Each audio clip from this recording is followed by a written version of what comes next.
بسم اللہ الرحمن الرحیم نحمدہ ونصلی علی رسول الکریم۔ حضرت جی مولانا محمد انعام الحسن صاحب رحمۃ اللہ علیہ، عورتوں میں دینی محنت کا طریقہ یہ ہو کہ مقامی عورتیں اس دینی کام کو کرنے والی ہو جائیں اور مقامی مستورات دوسری عورتوں کو کام کرنے والیاں بنائیں۔ اس سے مردوں کی طرح عورتوں میں کام پھیل سکتا ہے۔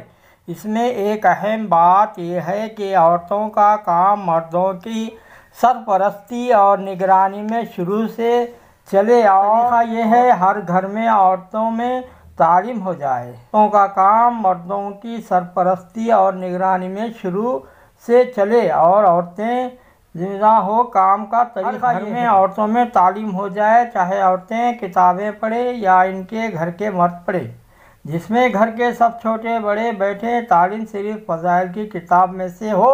اس تعلیم کے ذریعے 5 وقتہ نماز کا مذاکرہ آہستہ آہستہ ہو سکے تو کیا جائے، قرآن شریف کی تلاوت، 3 تسبیحات کی پابندی کرتے ہوئے ہر ملنے والی عورت سے دین کی بات کرنے والی بن جائے اور ایسا جذبہ ہو جائے کہ مرد شوہر باپ بیٹا بھائی وغیرہ کو ترغیب دینے والی بن جائے۔ مستورات میں ان بنیادی باتوں کی ترغیب کے لیے کبھی کبھی عورتیں جمع ہو جائیں اور ان میں مردانہ ذہن بنایا جائے کہ ان حکموں پر اور حضور اکرم صلی اللہ علیہ وسلم کے طریقے کی پابندی کی جائے اور اس آواز کو لگایا جائے۔ جب عورتوں کا ذہن بنے گا تو وہ خود برائیوں سے دور ہو جائیں۔ 1-2 مثالیں ہیں، ورنہ ہر آنے والے کے ساتھ ایک جیسا معاملہ نہ ہوگا، بلکہ اس کے حالات کے اعتبار سے معاملہ ہوگا۔ جس جگہ عورتیں جمع ہو وہ بند کمرہ ہوتا کہ مرد دیکھ نہ سکے، عورتیں تقریر نہ کرے بلکہ ذہن بنانے کے لیے بات چیت کا اندازہ ہو۔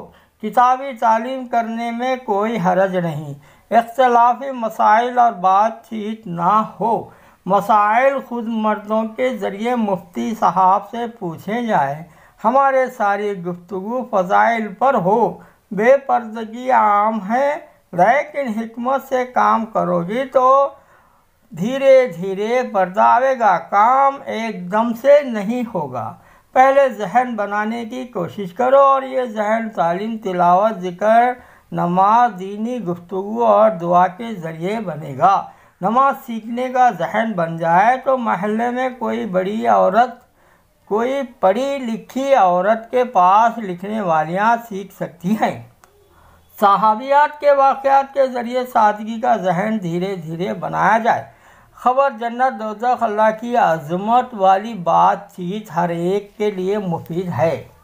عورتوں کا کام بہت نازک ہے اور ضروری بھی ہے۔ نزاکت کے سبب دین کا کام چھوڑا بھی نہیں جا سکتا اور ضروری جان کر بے اصولی برداشت نہیں کی جا سکتی۔ بے اصولی کو روکنے کے لیے ایسا ڈنڈا بھی نہ مارو کہ کام ختم ہو جائے اور کام ختم ہونے کے ڈر سے بے باک نہ بنے کہ اصول ٹوٹ جائے، بلکہ بیچ کا راستہ اختیار کرو کہ کام بھی ہوتا رہے اور آہستہ آہستہ اصول بھی آتے رہے، سانپ بھی مرے اور لاٹھی بھی نہ ٹوٹے۔ اس کے لیے دن میں تھکا دینے والی محنت کرو اور رات کو تنہائی میں اللہ تعالیٰ کے سامنے ہچکیاں مار مار کر دعائیں کرو۔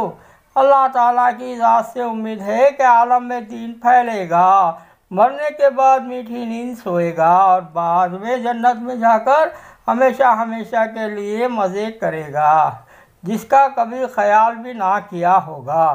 دنیا تو چھوٹ جائے گی۔ زیادہ فکر مند عورتیں اگر اپنی صحت کا خیال نہ کریں اور زیادہ جاگتی رہے تو یہ مناسب نہیں ہے۔ دوسری عورتیں اس کا کام اپنے ذمے لے کر ان کی نیند پوری کرائیں۔ یہ صرف فکر مند عورتوں کے لیے ہے، کیونکہ عام عورتیں نیند کا خیال کرتی ہیں۔ اللہ پوری مدد کرے گا۔ کام میں اعتدال کا خیال کرے۔ خواتین گشت نہ کرے بلکہ نابالغ بچے بچیاں سمجھا کر بھیجی جائے۔ گھروں میں جا کر کلمہ اور نماز کی باتیں کرے اور ایسے جمع کرنا ہے کہ بچے ہی خبر دے، یا مسجد میں مردوں کو کہا جائے کہ وہ مستورات بھیجے۔ چھوٹے بچوں اور بچیوں کو بھیجا جائے گا تو ان میں بچپن ہی سے دعوت کا جذبہ ہوگا۔ ان بچوں کے ساتھ جماعت کا ایک بڑا آدمی بھی ہو جو پاس کھڑا رہے کہ یہ بچے دعوت کو کھیل نہ بنا لیں۔ یہ کام مدرسوں کے بچوں سے بھی کرایا جا سکتا ہے، لیکن عورتیں مردوں کی طرح گشت نہ کریں۔